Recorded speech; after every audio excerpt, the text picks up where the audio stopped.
비가 오고 나니까 좀 맑아졌죠. 황사 때문에 좀 어려운 부분들이 없지 않아 있었는데, 얼마 전에는 우리나라 사상 최대의 황사가 왔었다라고 얘기를 하죠. 아마 목들도 많이 안 좋으실 겁니다.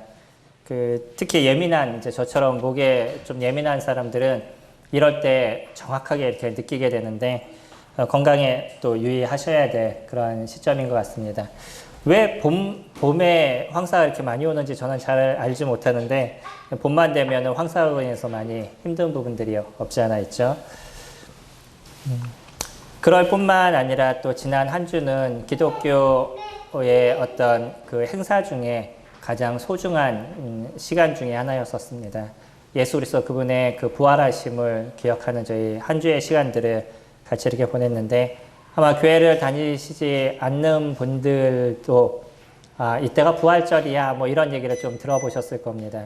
가끔 또 교회 다니시는 분들이 계란 이렇게 나눠주셔서 부활절입니다. 예수 그리스도를 생각하세요. 기억하세요. 믿으세요. 뭐 이런 얘기를 하시는 분들도 만나보셨으리라 이렇게 생각이 됩니다. 사실 왜 부활절에 계란을 나눠주는지에 대해서는 저도 정확하게 알지 못하겠지만, 물론 이제 그 계란이 부활한다라는 어떤 개념으로 이렇게 나눠주시는 거죠. 네, 그런 계란과 예수 그리스도의 부활을 어떻게 연결시키려고 자꾸 노력을 하는지, 이런 부분에 대해서는 좀 회의적인 부분이 없지 않아 있어도, 네, 그럼에도 이제 또 한 가지 좋은 것은 예수 그리스도 그분이 부활하셨다라는 것, 네, 그것을 알리기 위한 하나의 그 수단이다라고 이렇게 생각이 됩니다. 부활을 얘기하면, 그쵸, 믿지 않는 분들, 그러니까 교회를 다니시지 않는 분들에 있어서 부활이라는 자체를 인정하거나 받아들이기가 쉽지 않은 부분들이 있으시겠죠. 어떻게 죽었던 자가 살아날 수 있어? 죽은 사람들이 어떻게 살아날 수 있어? 이런 것에 대해서 그냥 그들이 믿는 하나의 믿음에 불과한 거지, 기독교의 어떤 교리 중에 하나에 불과한 거지라는 생각들을 많이 가지시리라 이렇게 생각이 됩니다. 하지만 이 부활에 대한 부분은요, 이것이 만약에 기독교의 모습에서, 기독교의 어떤 교리에서 없다라고 얘기한다 그러면 기독교인들이 믿는 믿음의 모든 것은 허상인 겁니다. 그러니까 이 부활은 기독교의 어떤 핵심인 것이고 가장 소중하고 중요한 것이에요. 그래서 이 부활에 대한 것이 그리스도인들 안에서 온전하게 이루어지게 되는 것이 사실은 그런 사람들을 그리스도인이다라고 우리들은 이야기를 합니다. 오늘 이 시간 같이 하시는 분들에 있어서도 그래 그건 그들이 믿는 거지 라고 생각하기 이전에 오늘의 시간들을 한번 조금 더 고민해 보실 수 있으면 좋을 것 같습니다. 왜 그들은 그와 같은 것을 믿는지, 왜 그것이 그렇게 소중하다라고 얘기하는지에 대해서, 또 그들이 믿고 있는 그 믿음이 진짜 현실적이고 이성적인 것인지, 그냥 그들 스스로만, 그들끼리만 그냥 믿는다라고 얘기하는 건지, 이런 부분에 있어서 조금 더 고민해 보시고 생각해 보실 수 있으면 좋겠습니다. 뿐만 아니라, 주님을 믿는다라고 얘기하시는 우리들 안에서도 예수 그리스도의 그 부활을 왜 우리가 이성적으로 믿을 수 있는 건지, 그것이 왜 이성적으로 우리 가운데 이루어진 것인지에 대해서도 저희가 다시 한번 생각해 볼 수 있다 그러면 우리들의 믿음이 어떤 조금 더 단단함, 아니면 이 부활의 그 신앙이 왜 우리에게 있어서 그렇게 소중한지를 생각해 볼 수 있는 귀한 시간이 되시리라 생각이 됩니다. 이 부분은요, 저희뿐만이 아닙니다. 사실 이거는 기독교가 시작된, 그러니까 신약교회가 시작됐던 AD 30년 이후로 조금 보시는 분에 따라서 30년이냐, 33년이냐를 이제 조금 이야기하긴 하지만, 우리가 보편적으로 얘기할 때 한 30년으로 생각하면 기독교의 역사가 시작된 30년 이후로 계속적인 그 이야기 거리가 되고 있었던 게 이 부활에 대한 부분인 거죠. 오죽하면 바울이라고 얘기하는 예수 그리스도의 사도인 이 바울은 고린도전서 한 장을 통해서 이 부활에 대한 부분을 아주 세세하게 적어주고 있어요. 그러니까 그때 당시에서도 이 부활에 대한 끊임없는 논쟁이 있어 왔었다는 거죠. 논쟁이 있다는 거는요, 그만큼 이 부활을 얘기하는 바울의 마음에 자신감이 있었다는 거예요. 한번 생각해 보셔요. 당시에 예수님이 십자가에서 죽으시고 그리고 이 고린도전서가 쓰여질 때까지의 기간이 어느 정도의 시간이 흘렀냐면 약 20년의 시간이 흘렀습니다. 그러니까 예수님이 30년의 십자가에서 죽으시고 이 고린도 전서가 쓰여진 것이 55년에서 56년 정도 됐어요. 그러니까 20년, 25년 한 그 정도의 시간이 흐르고 나서 이 서신서가 적혀졌죠. 그러면 한 20년의 시간이 흐르고 이 서신서가 적혀졌다 그러면 당시에 이 사건에 대해서 정확하게 아는 사람들이 살아 있었다는 거죠.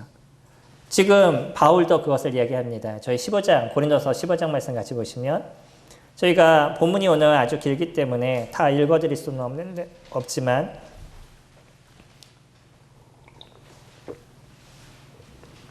중간중간 저희 살펴보도록 하겠습니다. 15장 1절부터 보시면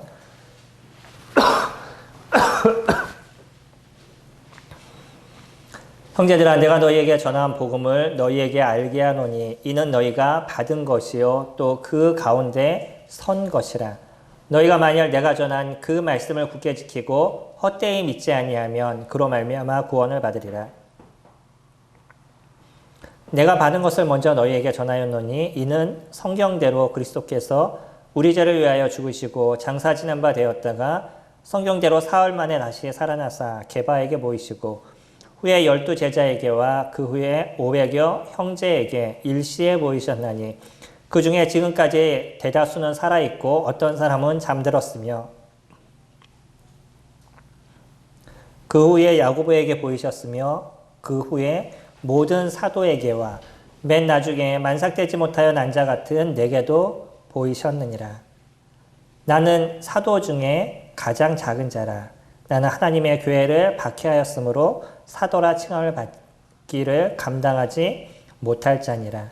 그러나 내가 나된 것은 하나님의 은혜로 된 것이니 내게 주신 그의 은혜로 헛되지 아니하여 내가 모든 사도보다 더 많이 수고하였으나 내가 한 것이 아니요 오직 나와 함께 하신 하나님의 은혜로다.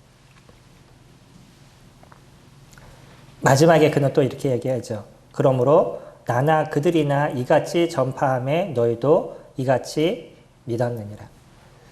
부활에 대한 이야기를 하면서 예수 그리스도 그분이 부활하셨다라고 얘기합니다. 근데 그분이 부활하신 지 이제 한 20년, 길게 한 25년의 시간이 흘렀었는데 그때 당시에 예수 그리스도의 부활을 보았던 많은 사람들이 있었어요. 여기에 등장하는 사람들만 12 제자들 그리고 500여 형제들이 있었고요. 나중에는 바울에게도 보이고 또 누구에게도 보였냐면 예수님의 육신의 동생들에게도 보였죠. 여기서 얘기하고 있는 야고보는 예수님의 육신의 동생을 이야기를 하고 있습니다. 그럼 지금 얘기하는 이 사람 말고도 많은 사람들이 예수 그리스도의 부활하심을 직접 목격했었어요. 그러면서 이런 사람들이 지금 이곳에 존재하고 있다라고 얘기합니다. 물론 그 속에서는 좀 죽은 사람들도 있다는 거죠. 잠드는 사람들이 있다라고 표현합니다. 근데 대다수의 사람들이 살아있다라고 얘기를 하죠. 그러면 그가 지금 이와 같은 내용을 전하고 있고요. 그리고 이와 같은 서신서를 쓰고 있는 이 시점 속에서 그들의 말이 거짓말이라고 그러면 그 거짓이란 것을 증명할 수 있는 사람이 넘쳐나고 있다는 거예요. 거꾸로 얘기하면 그 예수 그리스도의 부활을 본 사람이 당시에는 이 많은 사람들, 지금 여기서 등장하는 사람들만 한 500에서 600명의 사람들이 있었었다는 거죠. 이 사람들이 왜 거짓말을 하냐라고 지금 바울은 이야기를 합니다. 놀라운 것은 있죠. 그 놀라운 사실이 뭐냐면 예수님이 십자가에 돌아가시고 난 이후 그리고 오순절날 성령이 이 땅 가운데 임하시게 되는데 그러면서 기독교가 시작이 되죠. 교회가 시작이 되는데 그 오순절 이후로부터 사람들은 무엇을 하기 시작하냐면 예수님이 부활하셨어요. 예수님이 살아나셨어요. 당신들이 십자가에 못 박으신 그 예수님 그분이 진정으로 살아나셨어요. 라고 이야기를 하기 시작해요. 종교가 발생하는 거는요. 여러 가지 이유가 있을 겁니다. 종교는 사람들 마음에 어떤 위안을 얻기 위해서 종교가 시작이 되기도 하고요. 또 때로는 어떤 사람이 자기의 세력을 모으기 위해서 종교를 만들기도 하죠.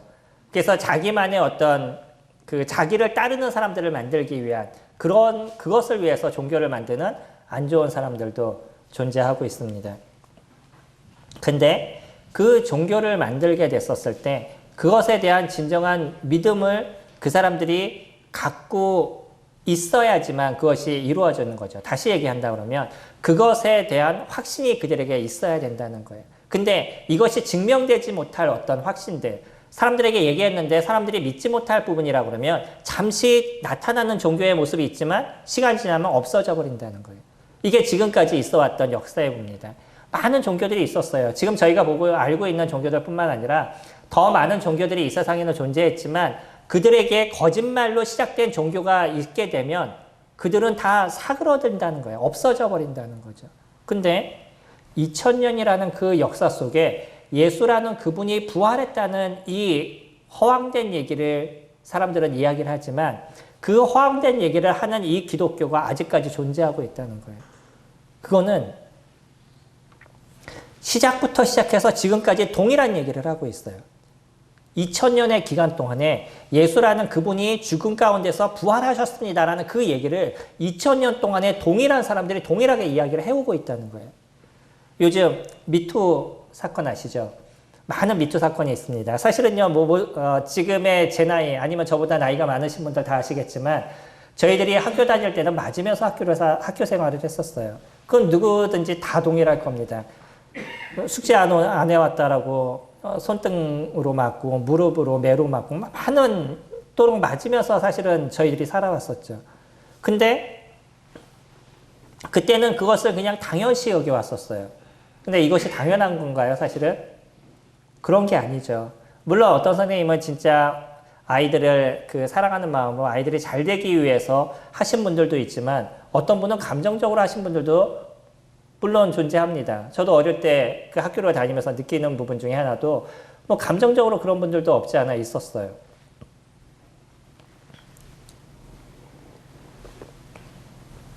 그때 당시는요. 그냥 사람들이 그것이 괜찮다라고 생각하고 그렇게 지나왔었어요. 지금은요. 그러지 않는다는 거예요. 하다못해 운동선수들은 운동을 하면서 규율을 잡기 위해서 후배들을 기강을 잡는 모습들을 갖는데 당시에는 그것이 그냥 통용이 됐어요. 근데 지금은요. 그러지 않고 있죠. 오히려 무슨 문제가 됐냐면 그 당시에 아무 문제가 없어 라고 생각했던 그 얘기가 지금에 와가지고 이것이 드러나기 시작해요. 그리고요. 이제는 그가 여태까지 쌓아놨던 어떤 연예인의 생활을 하거나 아니면 운동선수의 모습이라면 지금까지 그가 쌓아나왔던 그 모든 게 예전에 있었던 다른 사람을 때렸다든지 왕따를 시켰다든지 이런 문제로 인해서 그가 쌓아나온 모든 것이 한순간에 지금 무너지고 있는 이런 시대를 저희들이 살아가고 있어요. 몇 년의 시간이 흘렀어요? 기껏해야 한 10년, 길면 20년. 이 시간이 흐른 이후에 지금 나타나는 모습이에요. 그 사람들이 생생히 기억하는 거예요. 내가 당한 사람들은 그것에 대해서 다 기억을 하고 있는 거죠. 당하지 않은 사람들은 그런 일이 있었나? 라고 생각할 수도 있어요. 그것을 당한 사람은요. 이거는 트라우마가 돼가지고 그 안에서 계속적으로 고생하면 그와 비슷한 얘기만 들어도 몸서리가 쳐지는 그런 시간들을 가져가고 있는 거죠. 그러니까 없어지질 않아요. 그래서 지금 같은 상황이 딱 나오게 됐었을 때 그래 나도 이거 한번 얘기해야 되겠다. 그러면서 얘기하는 이런 일들이 많이 등장하고 있죠. 몇 년이요? 20년. 그때 당시의 기억들을 다 생생하게 기억하고 있다는 거예요. 한번 생각해 보세요. 한 사람이 사람이었더라고 믿었던 그 사람이 살아났대요. 얼마나 충격적인 이야기예요? 이 충격적인 이야기에 대해서 사람들이 보았대요. 그러면 그 사람들의 머릿속에 그것이 잊혀질까요? 그러질 않는다는 거예요. 한 20년의 시간? 그 20년의 시간 동안 그들은 계속적으로 그것을 전하고 있어요. 그것을 얘기하고 있어요. 아까 말씀드린 것처럼 종교가 시작되면은 그 종교가 시작된 이유들이 있겠죠. 나의 마음의 편안함, 안식, 이런 것을 위해서 종교가 시작될 수도 있고 내 스스로가 그것이 진짜라고 믿기 때문에 하는 사람들도 존재하지만 이 종교에는 유익이 있어야 된다는 거예요. 내가 그것을 얘기할 때, 내가 이것을 얘기할 때는 거기에 대한 어떤 유익이 있어야 되는 거죠. 근데 기독교가 시작이 됐는데 그러면서 예수님이라는 분이 부활하셨다라고 얘기하는 사람들이 많이 존재를 하는데 이 사람들이 어떤 유익 때문에 그것을 얘기할까요? 이 사람들이 그런 걸 거짓으로 얘기한다 그러면 그 거짓으로 얘기하는 것에 대한 자기의 어떤 유익이 있어야 되잖아요. 그러지 않나요? 나한테 유익도 없는데 왜 거짓말을 하죠? 이거는 가능성이 전혀 없는 이야기인 거예요. 어떤 한 사람은 뭔가 잘못된 교회를 만들고 그리고 자기를 드러내게 하기 위해서 그런 얘기를 하는 사람들도 존재할 수 있을 겁니다. 근데 이 많은 사람들이 다 동일한 얘기를 해요. 그 동일한 얘기를 하는 이유가 뭐냐면 내가 믿고 내가 아는 사실을 얘기한다는 거예요. 그들이 거짓말을 하게 됐었을 땐 자기네 유익을 갖고 자기네 어떤 이익을 얻기 위해서 그런 거짓말을 해야 되는데 그러지를 않는다는 거죠. 그러면서 그냥 다 동일한 얘기를 합니다. 예수라는 분이 죽으셨는데 그분이 살아나셨고 그 살아나신 것을 내가 보았다라고 얘기하는 거예요. 이것이 불가사의한 일인 겁니다. 왜 예수님이 부활하신 걸 내가 봤으면 내가 믿어요 라고 얘기하는 사람 물론 뭐 그럴 수도 있을 겁니다. 뭐 그렇게 얘기하시는 것에 대해서는 제가 보여드릴 수 있는 것이 아니기 때문에 뭐 그것까지는 제가 어쩔 수 없어요. 그러나 증거들은 얼마든지 나타내 줄 수 있는 거죠. 언제나 얘기하는 것처럼 결과가 있다는 것은 원인이 있다는 거예요. 이거는 불변의 원칙입니다. 어떤 결과가 있는 것은 원인이 분명하게 있다는 거예요. 그러면 기독교라는 그 사람들이 끊임없이 예수 그리스도의 부활을 얘기하고 내가 보았다라고 얘기했던 그 얘기가 지금까지 연결될 수 있는 것, 그리고 우리가 이 성경을 통해서 계속적으로 예수 그리스도의 부활에 대한 얘기를 끊임없이 한다는 그거는 그것에 대한 게 지금까지 남아있다는 건 어떤 원인이 정확하게 있었기 때문에 그렇다는 거예요. 성경은요, 오랜 역사를 갖고 있습니다. 우리가 신약만 얘기를 해도 신약이 2000년의 역사를 갖고 있어요. 이 2000년의 역사 속에 있었던 책이 지금까지 동일하게, 물론 조금씩의 어떤 글자의 차이들, 뭐 어떤 내용이 조금 추가되고 빠지고 뭐 이런 부분만 처음에 있었던 그 내용이 지금까지 거의 동일하게 보존될 수 있는 그 자체도 이건 불가사의한 일이에요. 지금 세계에서 가장 잘 보존이 됐다라고 얘기하는 게 호모의 일리아드인데 그거는 사본이 몇 개 되지도 않아요. 신약하고는 우리 신약 성경하고는 비교도 되지 않습니다. 그러니까 우리가 알고 있는 그러니까 우리가 많이 읽었던 그 명작들을 보시면서 다 그런 생각하시잖아요. 지은이가 이런 생각을 갖고 졌네라고 생각하시죠. 근데 그게 지은이가 진 책이 맞나요? 그렇게 알고 계시나요? 아닙니다. 지역마다 동일한 책의 내용이 다 달라요. 우리가 알고 있는 뭐 이솝우화 같은 경우 아니면 뭐 백설공주 같은 경우 지역마다 내용들이 다 달라요. 그냥 구전에서 내려오다가 다 내용이 조금씩 다 변해버렸어요. 모든 책이요.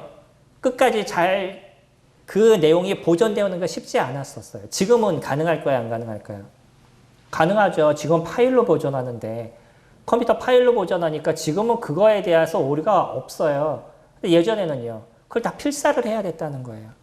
근데 진짜 중요한 책이 아니면 사람들이 그것을 필사할 이유도 못 느끼고 필사했다 그래도 이 사람이 썼고 저 사람이 적고 이러다 보면 내용들이 처음에 시작은 똑같았는데 점점 달라지기 시작하는 거죠. 그러면서 필사하는 사람이 나름대로 자기가 생각하고 있는 좋은 걸 또 집어넣게 되고 내가 이런 내용이 더 나을 것 같아 라고 좀 바뀌게 되고 이러다 보니까 내용들이 다 달라져가요. 근데 어떻게 성경은요?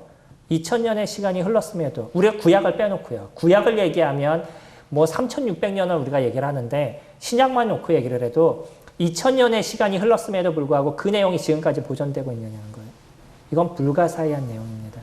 그러면서도 거기에 중심적인 그 핵심적인 것, 예수 그리스도 그분이 부활하셨다는 이 놀라운 이야기는요. 모든 사람의 기억 속에 계속적으로 이어져 오고 있는 거예요. 이거는 기독교인들의 중심입니다. 그래서 만약에 기독교인이라고 얘기하는 그 사람이 예수 그리스도의 부활을 얘기하고 그 부활의 중심적인 것, 그 부활이 우리에게 의미하는 것을 얘기하지 않는다 그러면 그 사람은 기독교인이다 얘기할 수 없어요. 종교인이다 얘기할 수는 있지만 크리스찬이다, 다시 얘기하면 그리스도인이다 라고 이야기할 수 없습니다. 그리스도인은 누구를 얘기하냐면 그 그리스도를 쫓는 사람을 얘기하고 있는 거예요. 많은 사람들이 나는 교회를 다닙니다. 많은 사람들이 난 기독교인이다 라고 얘기한다고 그 사람들이 다 그리스도인이다. 성경에서 얘기하는 그리스도인이다 라고 얘기할 수 없어요. 그리스도인은요. 예수 그리스도 그분을 쫓는 그분이 이루어졌던 모든 것을 그대로 인정하는 삶을 살아가는 것이 그리스도인이라고 얘기하는 거예요. 왜 그분의 부활이 그렇게 중요할까요? 우리 여기 잠깐 손을 놓으시고 로마서 말씀 조금 앞으로 넘기셔서 로마서 1장 4절 말씀 보시면 신약 239페이지입니다. 로마서 1장 4절 말씀 같이 보시면요.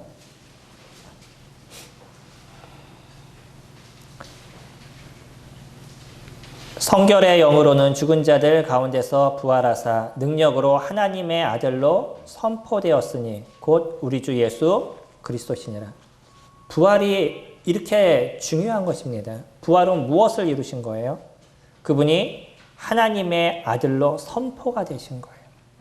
단지 그분이 죽은 가운데 부활하셨습니다 라고 얘기하고 우리는 그렇게만 끝나는 거지만, 그러나 예수 그리스도의 그분의 부활은요, 그분이 진정 하나님의 아들이시라는 걸 모든 사람에게 드러내신 거예요. 사람들은 거기까지만 생각합니다. 예수님이 십자가에서 죽으셨어요. 우리들의 모든 죄를 다 사해 주셨어요. 이것에 대해서 믿지 않는 사람들도 이야기하는 경우들이 있어요. 근데 여기서 다 끝내려고 그래요. 거기서 끝나는 것이 아닙니다. 기독교의 신앙은 거기서 끝나는 것이 아니라 그분의 부활하심으로 연결이 되는 거예요. 그분의 부활하심으로 해서 나타난 것이 뭐냐면 그분이 왜 하나님의 아들이신가에 대해서 정확하게 보여주고 있는 거죠. 요한복음은 그렇게 표현하죠. 요한복음 1장 1절에 태초에 말씀이 계시니라. 이 말씀이 하나님과 함께 하셨으니 이 말씀은 곧 하나님이시다 라고 얘기하죠. 태초에 말씀이 있었는데요, 이 말씀이 하나님과 함께하고 있었고, 그래서 그 말씀이 곧 누구냐면 하나님이다 라고 얘기해요. 근데 그것이 내려와서 14절에서 보면 말씀이 육신이 되어 우리 가운데 거하심에 하나님의 독생자의 영광이요 은혜와 진리가 충만하다라고 얘기하죠. 그 말씀이 육신이 됐어요. 그것을 독생자, 다시 얘기하면 이 땅에 오신 하나님의 하나밖에 없는 아들 예수 그리스도라고 얘기하죠. 거기에서 증명하는 거는요, 요한복음은 요한이 그 성경을 적으면서 이야기하기를 원했던 첫 번째는 그 예수라는 그분이 이 땅에 오신 메시아다, 하나님의 아들이시다, 그분은 원래 하나님이시다 라는 것을 처음부터 증명하면서 얘기를 시작하고 있어요. 그러면서 너희들이 누구를 믿어야 될 것을 얘기하냐면 그 예수 그리스도, 그분을 믿어야 된다는 거죠. 그럼 그분이 하나님의 아들이심을 어떻게 증명하냐는 거예요. 그것이 부활로서 증명이 된 겁니다. 세상에 죽었다 다시 살아났다는 사람 이야기 들어보신 적 있으셔요? 가끔 있으시죠. TV에 보면 어떤 사람이 죽었다가 다시 부활했습니다 라는 얘기 가끔 나오잖아요. 진짜 그런가요? 아닙니다. 목숨이 좀 끊어질 것 같았다가 나중에 살아난다든지. 그래서 이스라엘은 한 가지 법이 있는데 뭐냐면 그 사람이 죽었다는 것을 증명하는 게 며칠이에요? 3일입니다. 그래서 예수님이 죽으셨을 때 3일 만에 부활하신 거예요. 그 3일이라는 기간은 그 사람이 완전히 죽었다라는 것을 증명하는 기간인 거예요. 사람이요, 잠시 목숨이 끊어진 것 같은데 나중에 살아나는 경우 가끔 있습니다. 무덤에 이렇게 매장을 했는데 무덤을 막 이렇게 파헤치고 나왔다. 이런 얘기 진짜인지 아닌지 저는 모르지만 어쨌든 예전에 그런 얘기 가끔씩 들었었어요. 사람이 죽은 게 아니었는데 죽었는 줄 알고 장사를 지내버렸던 거죠. 근데 다행히 이 사람이 어떻게 나올 수 있어서 그 무덤에서 나왔다. 이런 얘기들이 있습니다. 이거는 죽음 가운데 부활한 것이 아니고요, 목숨이 완전히 끊어지지 않았던 거죠. 예수님은요, 그것을 증명하셨습니다. 죽은 지 3일 만에, 그래서 완전히 그 사람이 죽었다는 것을 확증을 보여주시고요. 그리고 그곳에서 다시 살아나셨어요. 이 살아나심은 그것으로 끝난 것이 아니라 많은 사람들한테 본인의 살아내심을 드러내시고 보이심을 통해서 스스로가 하나님의 왕이, 하나님의 아들이신 것, 정확하게 얘기하면 하나님이신 것, 영으로는 하나님이신 것을 선포하는 일을 이루셨다는 거죠.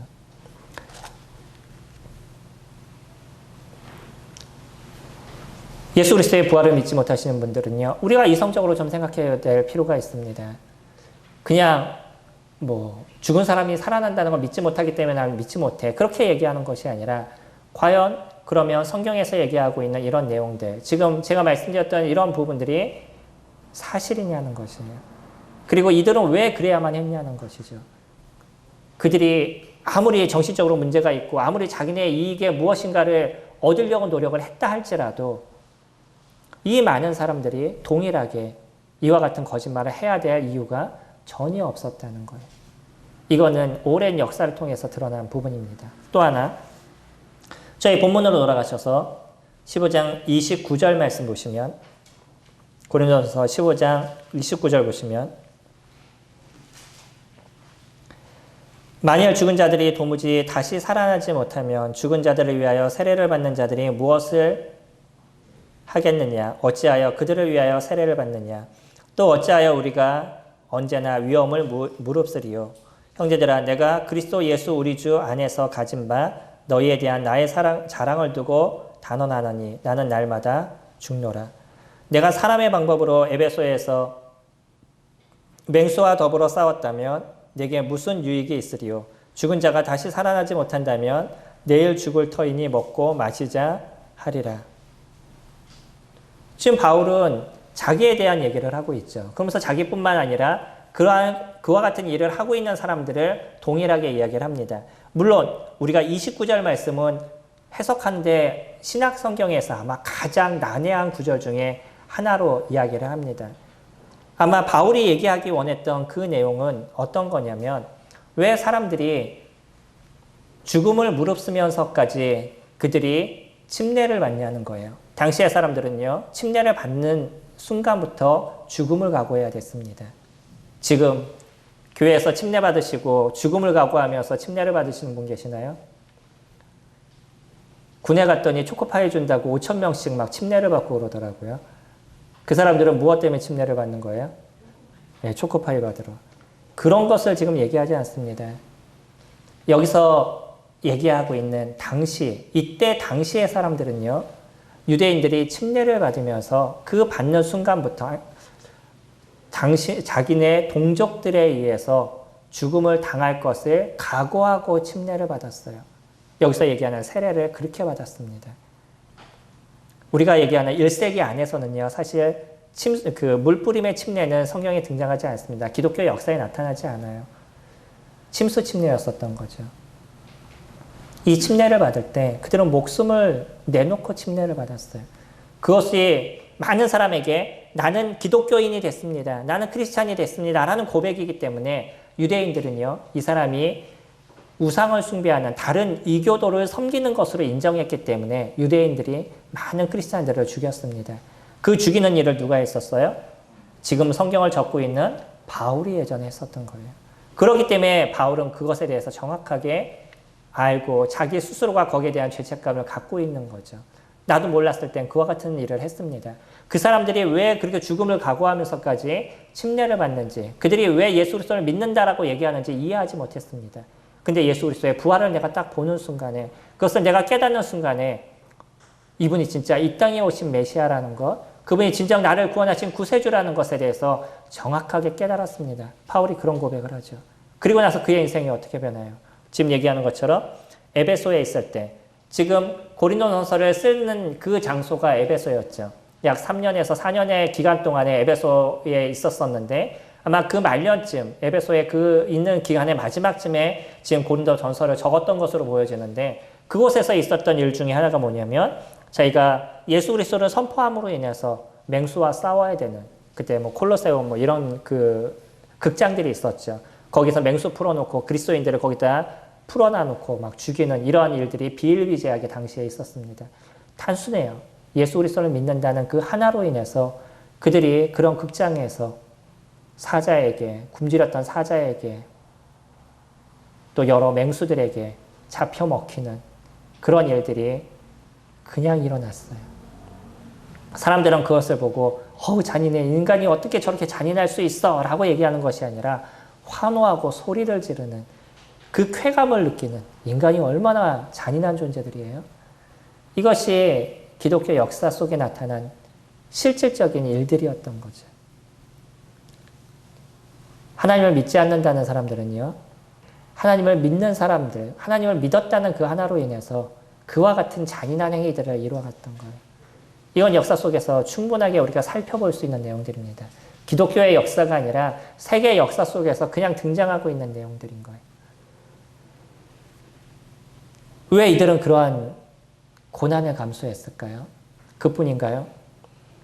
더 지나면서 70년에 네로 황제에 있어서 이스라엘이 멸망을 당하고 60 4년부터 시작된 네로 황제의 핍박으로 인해서 이스라엘 그 기독교인들은 엄청난 핍박이 시작이 됩니다. 그 역사가 몇백 년의 시간이 흘러요. 나중에는 이슬람인들에 의해서도 핍박을 당하게 되고 더 지나면 공산국가 많은 사람들이 죽음을 당하는 그런 역사가 기독교 역사에는 끊임없이 있어 왔어요. 왜 그들은 그것을 감수하면서까지 예수 그리스도 그분은 부활하셨습니다. 그분이 하나님이십니다. 라는 고백을 해야만 했을까요? 무슨 유익이 있었을까요? 바울은요, 자기가 갖고 있었던 모든 명예, 부, 왜 이것을 다 포기하고 예수 그리스도 그분의 부활하심을 선포하는 일들을 그가 했었을까요? 성경을 보셔요. 많은 사람들은요, 내 죄가 십자가에서 죽었습니다. 이것을 얘기하는 걸 중심으로 얘기하지만 사실 성경을 쭉 읽어보시면 바울은 무엇을 전했냐면 예수님이 부활하셨습니다. 그거를 전했어요. 그분이 하나님이십니다. 그것을 얘기했습니다. 그것이 중요했던 거예요. 그것이 소중했던 겁니다. 내 죄가 없어진 게 소중한 것이 아니라 중요한 것이 아니라 그분이 하나님이십니다. 그분이 이 땅에 오신 구세주십니다. 그거를 선포하는 것이 그게 중요했던 거예요. 바울은 그것을 위해서 그의 인생을 드렸습니다. 왜요? 무슨 유익이 있어서요? 이게 나타난 결과예요. 그건 바울뿐만인가요? 아까 말씀드렸던 많은 사람들이 그냥 그렇게 죽음을 당했어요. 그리고 그것을 감수했습니다. 아니 어떻게 그럴 수 있어요? 그 죽음을 그 많은 사람들이 어떻게 이렇게 다 감수하고 어떻게 그런 고통과 어려움의 시간들이 있었음에도 불구하고 여전히 예수 그리스도를 전하는 그분을 버리지 않는 그런 인생을 살았을까요? 예전에 아주 유명했던 한 분은 말씀드린 적이 있었는데 저희 교회에서는 아빠가 잡혀갔어요. 아빠가 기독교인이라는 것이 드러나서 로마인들에게 잡혀가는데 이 어린 학생이 아빠를 보면서 우리 아빠 잡아가면 안 돼요. 왜 그러세요? 라고 얘기해야 되는데 이 꼬마가 뭐라고 얘기했냐면 아빠 예수님 부인하시면 안 돼요? 라고 얘기했대요. 그 꼬마는 왜 그랬을까요? 그에게 있어서 예수 그리스도 그분의 어떤 분인지 정확하게 그가 알았기 때문이 아닐까요? 왜 그들의 목숨을 거기서 아무런 이유 없이 내려놓을까요? 폴리갑은 그렇게 얘기했다 그러죠. 마지막 그 순교의 자리에서 그 폴리갑을 귀하게 여겼던 로마 군인이 그렇게 조용하게 얘기했습니다. 선생님이 그냥 이 자리만 좀 피하면 안 될까요? 선생님 이 자리에서만 그냥 예수님을 모른다. 그렇게만 얘기하면 안 될까요? 그러면 여기서 살아나실 수 있습니다. 그 다음에 다른 거 생각하셔도 되겠죠.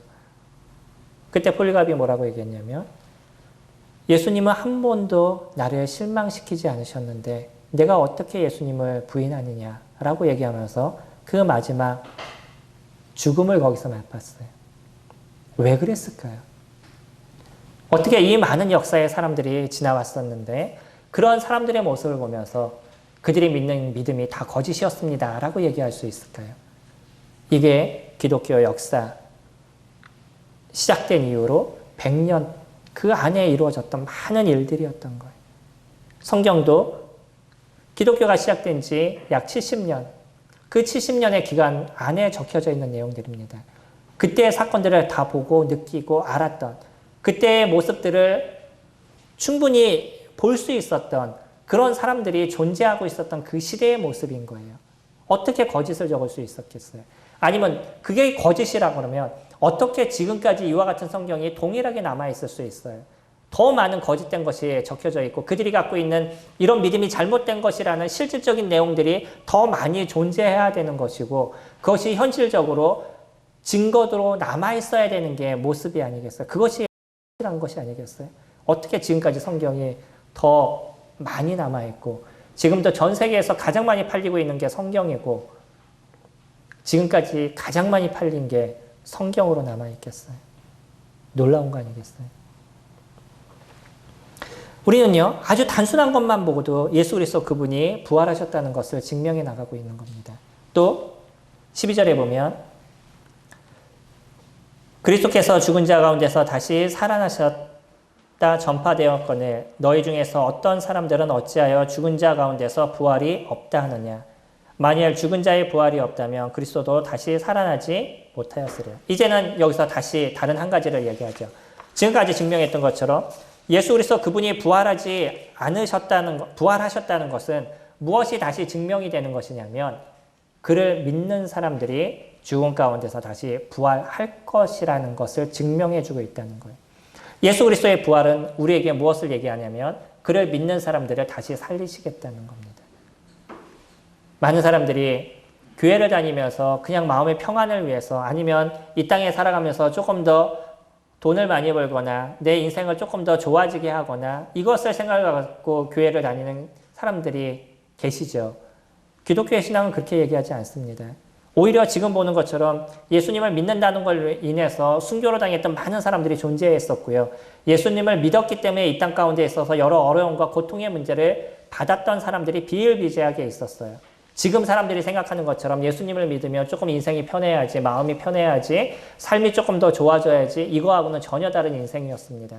근데 어떻게 지금의 사람들은 기독교를 다니면서 복을 얻기 위해서 교회를 다니는지 때로는 조금 이해가 안 되는 부분이 있어요. 물론 주님이 저희들에게 복을 주십니다. 그거는 인간이 생각하고 있는, 우리가 생각하고 있는 이 땅에서 조금 더 잘 살아야지, 뭐 명예가 좀 좋아야지, 내 아이들이 잘 돼야지 이거하고는 조금 다른 차원에 대한 이야기라는 거예요. 놀라운 게 그런 겁니다.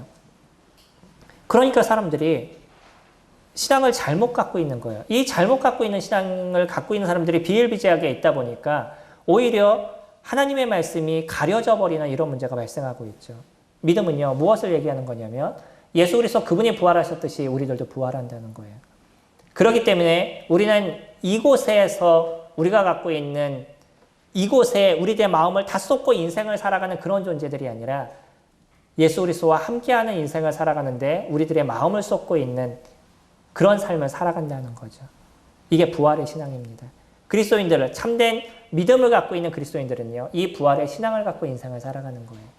예수 그리스도 그분이 부활하셨기 때문에 나도 동일하게 부활한다는 거죠.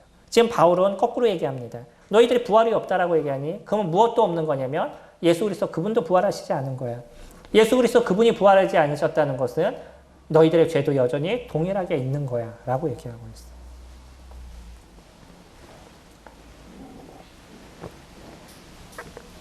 우리들의 죄가 없어진 걸로 모든 게 다 됐다라고 생각하시나요?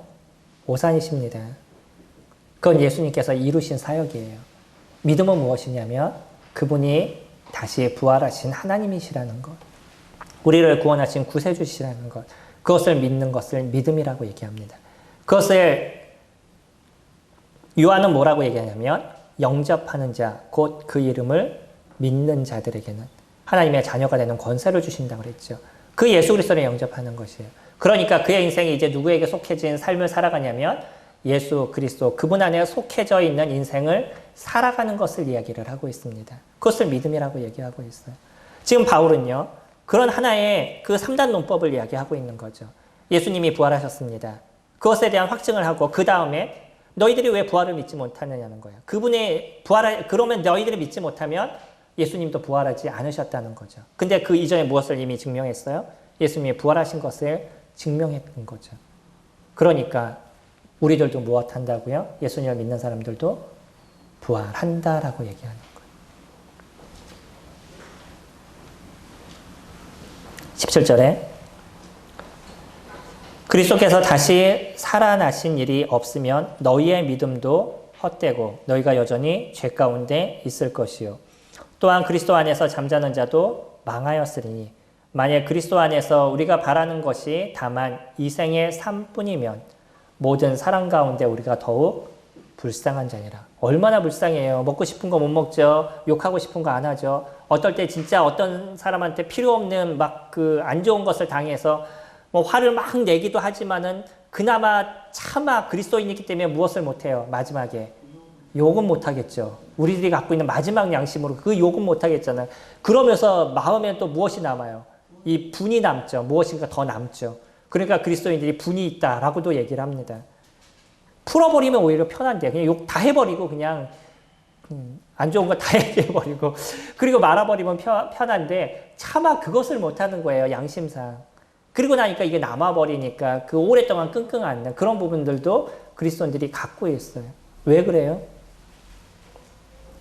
저희가 이 땅을 살아가는 데 있어서 이것이 전부가 아니라는 것을 알기 때문에, 그것이 그리스도인이 살아가는 삶이 아니라는 것을 우리가 알기 때문에, 예수 그리스도는 그와 같은 삶을 우리에게 원하지 않으신다는 것을 저희들이 알기 때문에, 우리는 예수 그리스도 그분 안에 속한 자임을 우리들이 고백했기 때문에, 그렇기 때문에 그리스도인들은요, 그 마지막 것을 참아가는 인생을 살아가는 거예요.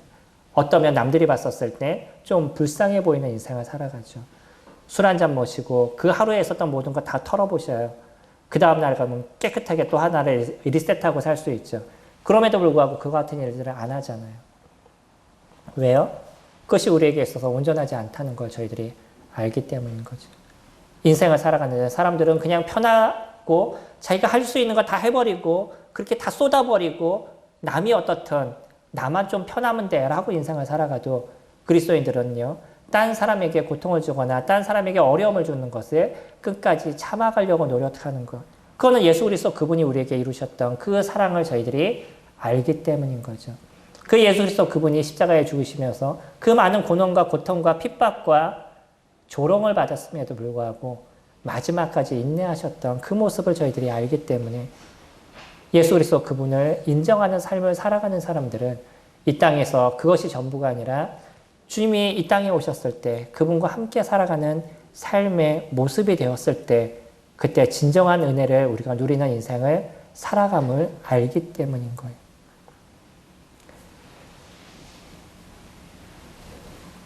그리스도인들은요, 다시 살아납니다. 오히려 요즘 기독교인들이 예수 그리스도의 부활에 대한 걸 잘 전하지 못해요. 그냥 이 땅에 대해서, 아니면 세상 사람들의 눈치를 보고 정치인의 눈치를 보면서 예수 그리스도의 부활을 얘기하는 건 무엇인가 조금 공상과학 같은 이야기를 하는 것처럼, 무엇인가 잘못된 이단을 얘기하는 것처럼 예수 그리스도의 부활을 얘기하지 않아요. 예수 그리스도의 부활을 얘기하지 않는다 그러면 그것은 이단입니다. 성도들이 부활할 것을 얘기하지 않는다 그러면, 그래서 예수 그리스도가 그분이 이 땅에 다시 오실 것을 우리가 얘기하지 않는다 그러면 그것은 이단이에요. 우리는 그것을 믿는 겁니다. 이것이 기독교 사상에서, 기독교의 교리 중에서 가장 중요한 교리 중에 하나인 것이에요. 예수 그리스도 그분이 어떤 분이냐는 거죠. 그리고 그분을 믿는 사람들이 어떻게 되냐는 것이에요. 그 믿는 그 사람들은 다시 부활하게 되어져 있습니다. 오늘은 어떠면 저희가 부활절이라는 그 중요한 날을 통해서 기독교인들이 얘기하고 있는 절기라고 표현할까요? 뭐 이런 얘기하면 좀 뭐하지만, 기독교인들의 어떤 귀한 행사 중에 하나라고 얘기할 수 있는 그 부활절을 통해서 이 부활이 왜 사실인가에 대한 것을 같이 살펴보았습니다. 우리는 논리적인 사람이에요. 이 논리를 갖고 생각을 합니다. 내 눈에 보인다, 보이지 않는다 라고 얘기하는 것은 그 1차적인 사람인 거죠. 1차원적인 사람인 거예요. 그것을 갖고 믿는다, 믿지 않는다라고 얘기하는 것은 너무나 우스운 것이죠. 그럼 우리가 논리적으로 생각해 봐야 되는 거죠. 이게 논리적으로 맞냐, 맞지 않냐는 거예요. 그리고 성경에서 얘기하는 이 바울이 얘기했던 것처럼 저희는 지금 이 시간을 통해서 논리적으로 한번 생각해 봤습니다. 그리고 왜 부활이 사실이었는지, 왜 예수 그리스도 그분이 부활하셨다는 것을 우리가 이야기할 수 있는지를 저희들이 살펴보았습니다. 이제는 그것에 대해서 고민하셔야 되는 거예요. 그리고 한번 생각해 보셔야 되는 겁니다. 생각이 없으면 우리는 온전한 것을 받아들일 수가 없어요. 감정으로 받아들이는 것은 아무것도 아닙니다. 감정이 없어지면 모든 것이 다 없어지는 거예요. 그러나 우리가 논리적으로 생각하고 논리적으로 그것을 받아들이게 됐었을 때 그 논리를 내가 이길 수 없다 그러면 그건 받아들이셔야 되는 거죠. 제가 진화론을 받아들이지 않는 것은 논리적으로 제가 진화론을 받아들일 수 없기 때문에 그래요. 만약에 그 논리를 내가 깰 수 없다 그러면 제가 진화론을 받아들였겠죠. 근데 제 논리 속에서는 정확하게 창조론이 왔습니다. 그렇기 때문에 제가 창조론을 받아들이고 있는 거예요. 하나님이 살아계신다 그러면 모든 것이 다 이루어지고 있다는 걸 제가 인정하기 때문인 거죠. 부활도요. 한번 생각해 보시기 바랍니다. 그리고 그 논리를 깰 수 없으시다면 그것을 받아들이셔야 되는 거죠.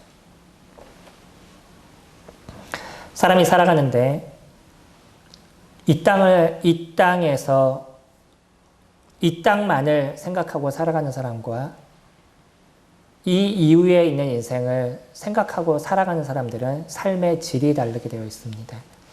이 땅만을 생각하고 살아가는 사람들은 단순히 내가 무엇을 먹을까, 무엇을 입을까, 어떤 것을 더 가질까, 그 이상에 대해서 벗어나지를 못해요. 그러나 이 이후에 있는 인생을 살아가는 사람들은 그러한 모든 것은 한순간에 없어질 것을 내가 인정하면서 인생을 살아가죠. 그렇기 때문에 더 많은 것을 가지려는 것보다 내가 갖고 있는 것에 대해서 만족하는 인생을 살아가게 됩니다. 그거 아시나요?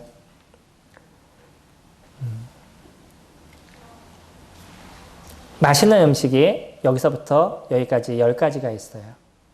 제일 맛있는 거, 그 다음에 맛있는 거, 그 다음에 맛있는 거, 제일 맛없는 게 여기 있습니다. 어디서부터 드시겠어요? 제일 맛있는 거부터? 또요. 저는 예전에 제일 맛없는 거부터 먹어야지 이 생각을 했었어요. 왜 맛있는 거부터 먹죠? 예. 제일 맛있는 거 먹었죠. 그 다음엔 그 중에서 제일 맛있는 거 먹죠. 그 중에서 제일 맛있는 거 먹죠. 웃자고 제가 말씀을 드렸지만 내가 갖고 있는 생각의 변화인 거예요. 내가 오늘 하루를 만족할 수 있는 인생을 사시면 내일의 인생을 만족하는 인생을 사십니다. 근데 오늘의 인생을 만족하지 못하면 내일의 인생이 만족이 되지 않는 거예요. 많은 사람들은요, 이 땅에 무엇을 가질까에 인생을 갖고 살다 보니까 항상 그 하루가 불만족인 인생을 살아갈 수밖에 없어요. 내가 갖고 있어야 되는 건 저쪽인데 난 아직도 거기를 도달하지 못했기 때문에 그것을 얻기까지의 마음은 항상 불안하고 힘들고 고통스러운 거죠. 그리스도인들은요, 하나님께서 주신 그 부활의 아름다움을 오늘 품고 인생을 살아갑니다. 그렇기 때문에 오늘을 만족하는 인생을 살아가요. 오늘이 만족이 되니까 내일도 만족이 되는 것이고 모레도 만족이 되는 것이죠. 이것이 그리스도인이 갖고 있는 아름다움입니다. 오늘 아직까지 성경을 보지 못하셨던 분이라 할지라도요, 한번 고린도서 15장을 쭉 읽어보시고 그가 왜 이와 같은 논법을 쓰고 있는지, 왜 논리적으로 그것을 설명하려고 노력하고 있는지에 대해서 한번 생각해 보시기 바랍니다. 그리고 예수 그리스도, 그분은 분명히 부활하셨다는 것, 그리고 그를 믿는 자는 죽음 가운데서 다시 부활한다는 이 놀라운 사실을 받아들이시고 영원한 생명을 소유하시는 모든 분들이 되기를 소망합니다. 기도하겠습니다.